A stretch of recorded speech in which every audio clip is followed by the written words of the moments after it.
Hello दोस्तों, नमस्ते. As I already told you, I am RN working in Saudi Arabia. So I am posting. This is the second half of before I have posted one video. So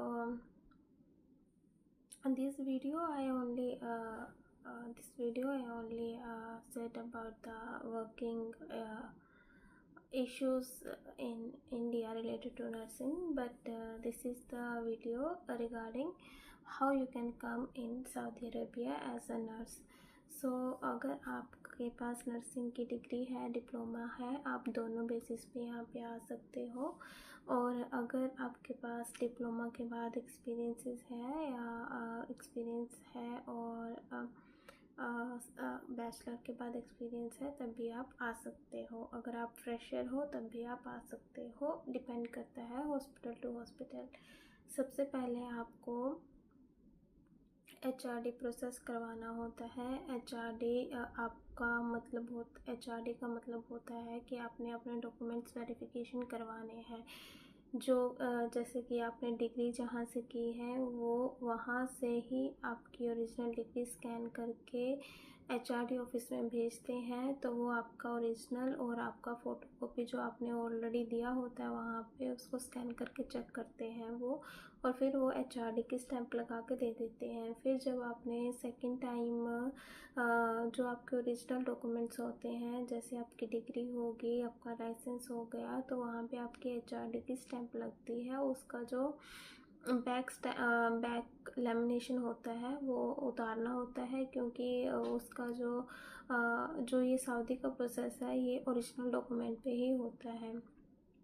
तो अगर आप वहाँ पे HRD stamping करवा रहे हो तो उसके बाद आपका नेक्स्ट प्रोसेस आता है डाटा फ्लो का. डाटा फ्लो का मतलब होता है फॉरेन वेरिफिकेशन, जो कि एजेंसी के थ्रू होता है या आप खुद भी कर सकते हो, लेकिन मैंने एजेंसी के थ्रू करवाया था तो मुझे उसी का ही पता है.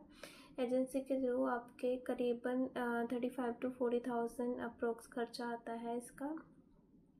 और उसके बाद अगर आपका डाटा फ्लो क्लियर हो जाता है, उसमें पॉजिटिव आपको रिपोर्ट दी जाती है, तो उसके बाद आपका मेडिकल और बायोमेट्रिक होता है, जो कि एजेंसीज के थ्रू ही होता है. आपको बायोमेट्रिक और वीज़ा के बाद अगर आपका सब कुछ क्लियर हो जाता है तो आपको वीज़ा मिल जाता है, और वीज़ा के बाद आप डायरेक्टली फ्लाई कर सकते हो.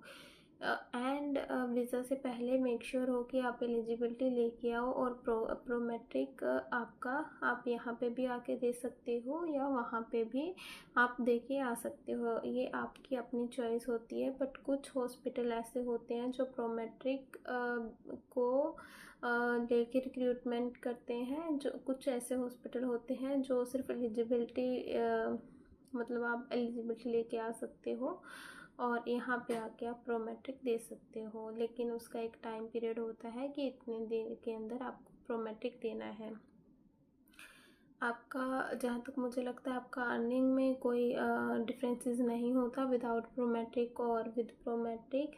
जब आपका प्रोमेट्रिक आ जाता है तो आपकी लाइसेंस वैसे ही काम लाइसेंस के थ्रू आप यहाँ पे लीगली ही काम कर सकते हो. So that was all. Because I have go through with the agency, so I only know the agency protocol. So if you know